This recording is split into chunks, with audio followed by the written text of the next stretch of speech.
আসসালামু আলাইকুম বন্ধুরা, আরএস কিচেনে আরও একবার সকলকে স্বাগত জানাই। আশা করি সবাই ভালো আছেন, সুস্থ আছেন। আল্লাহর রহমতে আমি অনেক ভালো আছি, আলহামদুলিল্লাহ। চলছে শীত, আর শীতের মৌসুমে পিঠা হবে না এমন তো হতে পারে না।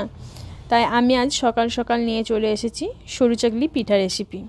চলুন খুব সহজে এই রেসিপি কিভাবে বানাবো আপনাদের সঙ্গে শেয়ার করি।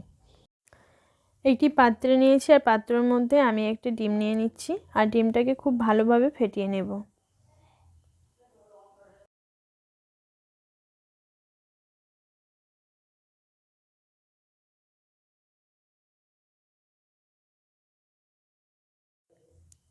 ডিমটা খুব ভালোভাবে ফেটানো হয়ে গেছে, আর এর মধ্যে আমি দিয়ে দিচ্ছি চালের গুঁড়ো।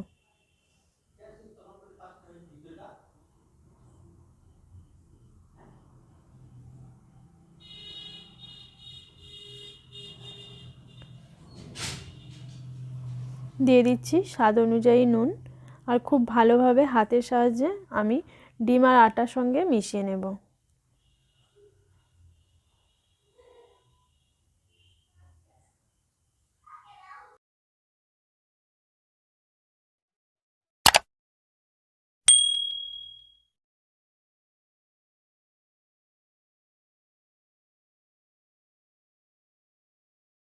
খুব ভালোভাবে মিশিয়ে নিয়ে উষ্ণ গরম জল দিয়ে আমি একটা ব্যাটার বানিয়ে নেব।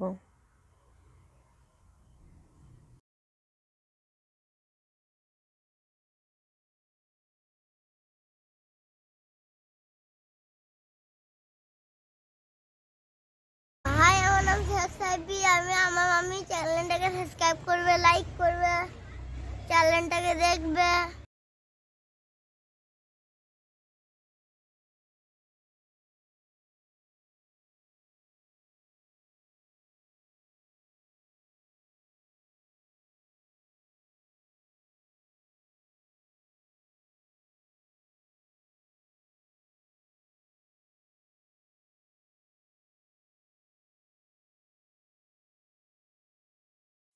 ব্যাটারটা বানানো হয়ে গেছে। ব্যাটারের ঘনত্বটা আপনাদেরকে আমি একটু দেখিয়ে দিচ্ছি। এই রকমভাবে ব্যাটারটা বানিয়ে নিতে হবে।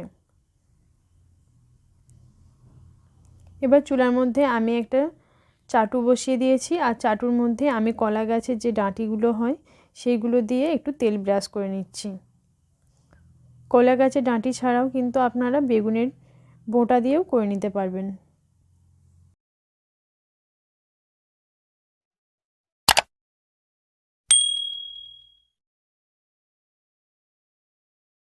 চাটুটা খুব ভালোভাবে গরম হয়ে এলে এর মধ্যে 1 চামচ ব্যাটার নিয়ে খুব ভালোভাবে চাটুটাকে ঘুরিয়ে নিয়ে কভার করে নেব। তারপর একটা ঢাকনা দিয়ে ভালোভাবে ঢেকে দেব।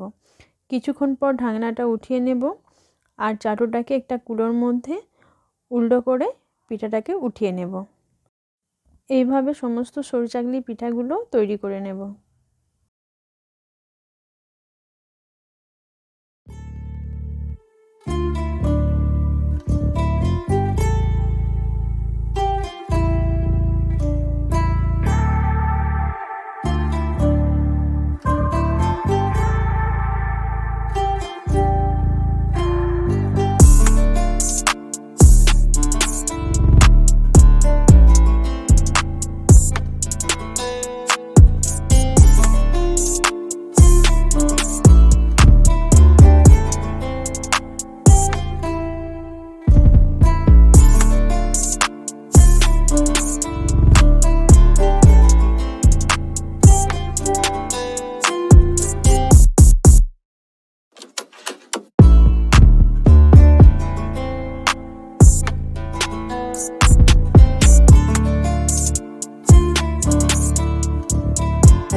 আমার সমস্ত সরু চাকলি পিঠাগুলো তৈরি হয়ে গেছে। আর এই পিঠা সাধারণত গুড় দিয়ে খাওয়া হয়। আমার এই রেসিপি ভালো লাগলে অবশ্যই একটি লাইক করে আমার চ্যানেলটিকে সাবস্ক্রাইব করবেন, পাশে থাকা অল নোটিফিকেশন অন করবেন। এই সরু চাকলি পিঠা রেসিপি কেমন লাগলো সেটা আমাকে কমেন্ট বক্সে জানাবেন। আরও কোনো রেসিপি জানার ইচ্ছে হলে সেটাও আমাকে কমেন্ট বক্সে জানাতে পারেন। সুস্থ থাকবেন, ভালো থাকবেন। আজ এই পর্যন্তই, দেখা হচ্ছে পরবর্তী রেসিপিতে। আল্লাহ হাফেজ।